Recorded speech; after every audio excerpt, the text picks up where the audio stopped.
Voici une reine qui a fait exactement ce qu'on attendait d'elle, à tel point qu'on l'a un petit peu oubliée dans l'histoire, tellement on n'a rien à lui reprocher. Voici la reine de France Marie Lesinska, elle est la reine consort qui a régné le plus longtemps dans toute l'histoire de France. Son règne a duré 42 ans. C'est pas n'importe qui puisque c'est quand même la fille du roi de Pologne, Stanislas Lesinski, mais pour autant rien ne présageait qu'elle allait devenir un jour reine de France. Lorsqu'elle a 6 ans, son père va être déchu du trône de Pologne, la famille n'a alors plus rien et ils vont s'exiler en Suède. Mais en 1725, alors que Marie a 22 ans, le jeune roi de France Louis XV va tomber malade alors qu'il n'a que 15 ans. Le roi n'est pas encore marié, ses conseillers vont alors dresser une liste de 99 princesses européennes, dans le but de marier le roi le plus rapidement possible. Dans un premier temps, Marie va être rayée de la liste, ce qui est quand même plutôt logique compte tenu du fait qu'elle est pauvre. Mais dans un second temps, les conseillers du roi vont se dire que le fait qu'elle soit pauvre fait finalement d'elle un plutôt bon parti. Et pourquoi cela ? Simplement parce qu'elle n'a aucune richesse indépendante et qu'elle n'a aucune influence politique. Ce qui fait donc d'elle une femme très facile à manier, puisqu'il suffit juste de l'asseoir sur le trône et de lui donner pour mission de devenir une machine à faire des enfants au roi. Le mariage va donc avoir lieu en 1725. Marie ne va pas être très bien accueillie par le peuple parce qu'elle est considérée indigne du trône de France.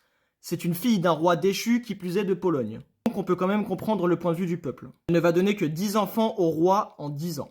Louis XV était réellement fou d'elle. Mais après ce 10e enfant, les médecins vont conseiller à la reine d'arrêter d'enfanter puisque cela pourrait mettre sa vie en danger. Un move qui ne va pas trop plaire au roi puisqu'il est quand même légèrement addict au sexe, il deviendra par la suite addict aux jeunes filles de 15 ans. Mais jusqu'ici, Louis XV avait quand même été fidèle et c'est là qu'il va commencer à accumuler les maîtresses, notamment la brillante Madame de Pompadour. Jusqu'à la fin de sa vie, la reine Marie Lesinska va rester une reine exemplaire, connue pour son respect strict du protocole et sa grande piété religieuse. Elle incarnait simplement la vision de la reine idéale et va d'ailleurs finir par conquérir le cœur de son peuple, notamment grâce à son engagement dans la charité. Mais elle a également été capable de conquérir le cœur de la noblesse puisqu'elle était une vraie mécène des arts. Elle était même cordiale vis-à-vis des maîtresses de son mari le roi, et Madame de Pompadour va veiller à ne surtout pas la froisser en public. Elle meurt en 1765 à 68 ans, appréciée de tout son peuple.